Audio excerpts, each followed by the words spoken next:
क्या आपने कभी सोशल मीडिया पर ऐसी पोस्ट देखी है जिसमें लिखा हो कि इंडिया ने डैम से पानी छोड़ा और पाकिस्तान में बाढ़ आ गई। हर साल मानसून के मौसम में ये खबर आग की तरह फैल जाती है। एक तरफ पाकिस्तान में बाढ़ से लाखों लोग परेशान होते हैं और दूसरी तरफ इंडिया पर इल्जाम लगाया जाता है। इस वीडियो में हम इस दावे की गहराई तक जाएंगे। क्या सच में इंडिया पाकिस्तान में बाढ़ लाता है या फिर इसके पीछे कोई ऐसी सच्चाई है जो हमें कभी बताई नहीं जाती। चलिए आज पर्दा उठाते हैं इस मसले से और जानते हैं फैक्ट्स, ट्रीटी और ज्योग्राफी की जुबानी। ये वीडियो आपकी आंखें खोल देगा। अगर आपके राज्य या जिले में बाढ़ आई है तो कमेंट में जरूर शेयर करें। चलिए शुरू करते हैं। आखिर आरोप क्या है?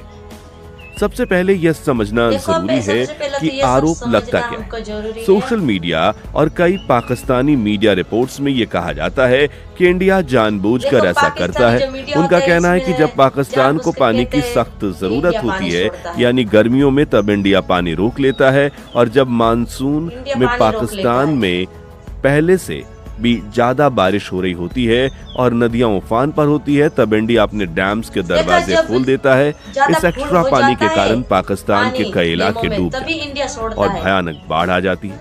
ये एक बहुत ही गंभीर आरोप है जो सीधे सीधे इंडिया को एक मानवीय संकट का जिम्मेदार ठहराता है। इस दावे को सुनकर किसी के भी मन में इंडिया के लिए गलत भावना पैदा हो सकती है, लेकिन क्या ये तस्वीर उतनी ही सीधी है जितनी दिखाई देती है? इस मसले को समझने के लिए हमें थोड़ा ज्योग्राफी को समझना होगा। भारत और पाकिस्तान के बीच पानी का रिश्ता यहाँ बहने वाली नदियों से जुड़ा है। इंडस रिवर सिस्टम, जिसमें इंडस, झेलम, चेनाब, रावी, ब्यास और सतलज जैसी बड़ी नदियां। इस पूरे क्षेत्र में लाइफ लाइन यही नदियां हैं। इनमें से ज्यादातर नदियां तिब्बत या इंडिया से शुरू होती हैं और फिर पाकिस्तान की तरफ बढ़ती हैं। इसका मतलब है कि इंडिया का अपर रिपरेन स्टेट है और पाकिस्तान का लोअर रिपरेन स्टेट। आसान शब्दों में पानी का सोर्स इंडिया की तरफ है और बहते हुए पाकिस्तान की तरफ जाता है। ये एक नेचुरल फ्लो है जिसे इंसान ने नहीं, नेचर ने बनाया। क्योंकि इंडिया ऊपर है तो उसके पास डैम, बराज के जरिए पानी के फ्लो को कंट्रोल करने की क्षमता है और यही से सारे विवाद की शुरुआत। 1960 की वो ऐतिहासिक ट्रीटी, इंडस वाटर ट्रीटी। सालों के तनाव के बाद 1960 में वर्ल्ड बैंक की मदद से इंडिया और पाकिस्तान के बीच एक ऐतिहासिक समझौता हुआ जिसे इंडस वाटर ट्रीटी या सिंधु जल समझौता कहते हैं। ये ट्रीटी आज तक दुनिया की सबसे सफल वाटर शेयरिंग ट्रीटीज में से एक मानी जाती है क्योंकि इसमें दो देशों के बीच 3 बड़े युद्ध होने के बावजूद भी काम किया। इस ट्रीटी के तहत इंडस रिवर सिस्टम की 6 नदियों को बांट दिया गया। 3 पूर्वी नदियां ईस्टर्न रिवर्स, रावी, व्यास और सतलुज का कंट्रोल पूरी तरह से इंडिया को दिया गया। इंडिया इसके पानी को जैसे चाहे इस्तेमाल कर सकता है। 3 पश्चिमी नदियां इंडस, झेलम और चेनाब का कंट्रोल पाकिस्तान को दिया गया। इंडिया इन नदियों का पानी रोक नहीं सकता। इंडिया इन पर run of the river projects के तहत बिजली बना सकता है लेकिन इसे स्टोर नहीं कर सकता। लेकिन पानी के नेचुरल फ्लो को पाकिस्तान की तरफ जारी रखना अनिवार्य है। ये ट्रीटी ही वो कानूनी ढांचा है जो सब कुछ तय करता है। अब इस ट्रीटी की रोशनी में हम इंडिया के पक्ष को देखेंगे। भारत का पक्ष, सच्चाई क्या है? अब आते हैं इस वीडियो के सबसे इम्पोर्टेंट हिस्से पर। जब इंडिया पर ये आरोप लगता है तो भारत का क्या स्टैंड है और उसके पीछे क्या तर्क है? पहला, ट्रीटी की मजबूती। इंडस वाटर ट्रीटी के मुताबिक इंडिया पश्चिमी नदियों इंडस, झेलम, चेनाब का पानी पाकिस्तान के लिए छोड़ने को बाध्य है। इंडिया इन नदियों पर बड़े बड़े स्टोरेज डैम बनाकर पानी रोक ही नहीं सकता। इसलिए ये आरोप कि इंडिया पानी रोक लेता है इन 3 मुख्य नदियों के मामले में गलत है। हाँ, पूर्वी नदियों सतलज, रावी का पानी इंडिया रोकता है लेकिन वो उसका ट्रीटी के तहत हक है। पाकिस्तान को इन नदियों के पानी के बदले दूसरी नदियों से पानी दिया गया था। दूसरा, मानसून का मौसम। एक साथ एक जैसा, ये समझना बहुत जरूरी है कि मानसून सिर्फ पाकिस्तान या सिर्फ इंडिया में नहीं आता, ये पूरे सब कॉन्टिनेंट में एक साथ आता है।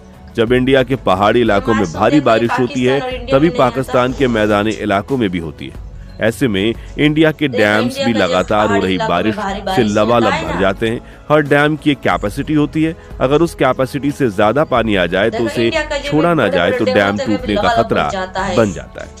अगर कोई डैम टूटता है तो वो न सिर्फ इंडिया में बल्कि बॉर्डर के उस पार पाकिस्तान में भी कई गुना बड़ी तबाही लाएगा।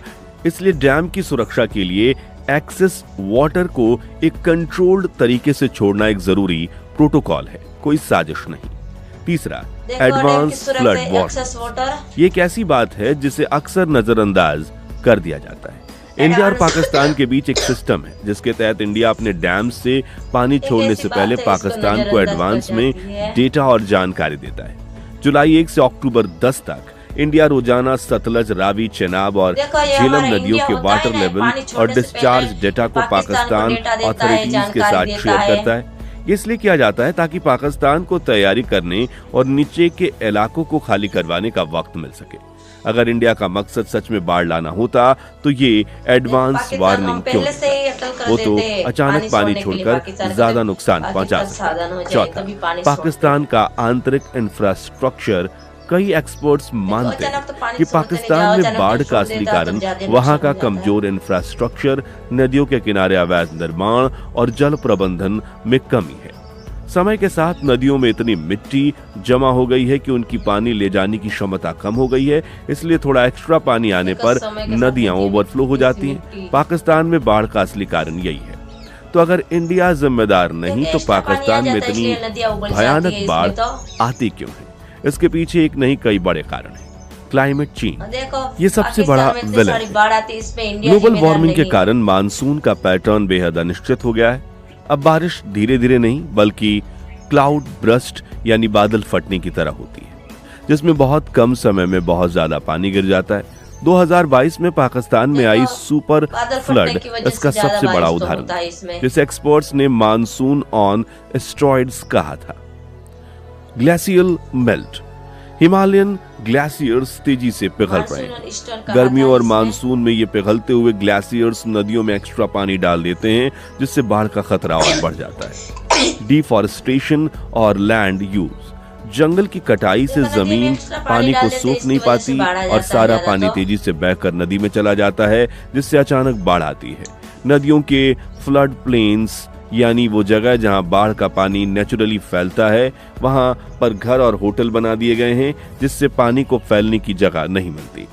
हाल की ही बाढ़ की खबरें। अब बात करते हैं हाल में हुई दुर्घटनाओं के बारे में। 2022 की भयानक बाढ़ के बाद 2024 और 25 में भी पाकिस्तान के कई हिस्से, खासकर पंजाब, बलूचिस्तान प्रांतों में भारी मानसूनी बारिश के कारण फ्लडिंग हुई। अगस्त 2025 में रवीज नदी में पानी का लेवल बढ़ने से इंडिया और पाकिस्तान दोनों पंजाब प्रांतों में बाढ़ आई। इसका कारण था पहाड़ी इलाकों में हुई रिकॉर्ड तोड़ बारिश, जिसके चलते भाखड़ा डैम और पाकिस्तान के अपने बैराजेस दोनों ही पानी से भर गए। लेटेस्ट रिपोर्ट बताती है कि पाकिस्तान मौसम विभाग ने इस साल नॉर्मल से ज्यादा बारिश होने की चेतावनी जारी की है। क्लाइमेट चेंज के असर के चलते इस तरह की एक्सट्रीम वेदर इवेंट्स अब एक नई रियलिटी बन चुके हैं, जिसका सामना दोनों देशों को मिलकर करना होगा। तो ये सारी जानकारियों को एक साथ रखे तो क्या तस्वीर सामने आती है? ये कहना कि इंडिया जानबूझकर पाकिस्तान में बाढ़ लाता है, ये बेहद सरल और अक्सर गुमराह करने वाला बयान है। असलियत इससे कहीं ज्यादा जटिल है। इसके पीछे ज्योग्राफी, एक 64 साल पुरानी अंतर्राष्ट्रीय ट्रीटी, डैम सुरक्षा के अनिवार्य प्रोटोकॉल, एडवांस वार्निंग सिस्टम और सबसे बढ़कर क्लाइमेट चेंज नाम का वो राक्षस जो पूरी दुनिया को अपनी चपेट में ले रहा है। पाकिस्तान में आई बाढ़ एक विषम मानवीय संकट है और इस पर राजनीति करने के बजाय असली कारणों को समझना और उन पर काम करना जरूरी है। असली दुश्मन सीमा के इस पार या उस पार नहीं बल्कि ऊपर बदलता हुआ मौसम और नीचे हमारा कमजोर इंफ्रास्ट्रक्चर है। दोनों देशों के एक्सपर्ट्स अगर मिलकर डेटा शेयर करें और क्लाइमेट चेंज से लड़ने की बेहतर रणनीति बनाएं तो शायद आने वाले सालों में इस तरह की तबाही से लाखों लोगों की जान बचाई जा सकती है। उम्मीद है इस वीडियो ने आपके सामने एक साफ तस्वीर रखी होगी। आप इस बारे में क्या सोचते हैं नीचे कमेंट में जरूर बताएं। धन्यवाद। एक साफ तस्वीर रखी होगी इसमें। दोस्तों ये वीडियो देखो खत्म हो चुका है। देखो जो पाकिस्तान में बाढ़ आती है ये हमारे इंडिया की वजह से नहीं आती है। और आप सभी को देखो ये दोनों देशों को समझ कर रहना चाहिए, एक दूसरे को डेटा शेयर करना चाहिए। और हमारा वीडियो कैसा लगा ये आप सबको कमेंट सेक्शन में जरूर राय बताना है। हमारे चैनल को लाइक करना, शेयर करना, इस वीडियो को ज्यादा से ज्यादा शेयर कीजिएगा। नेक्स्ट वीडियो में सभी के साथ मुलाकात होगी, तभी के लिए जय हिंद जय भारत।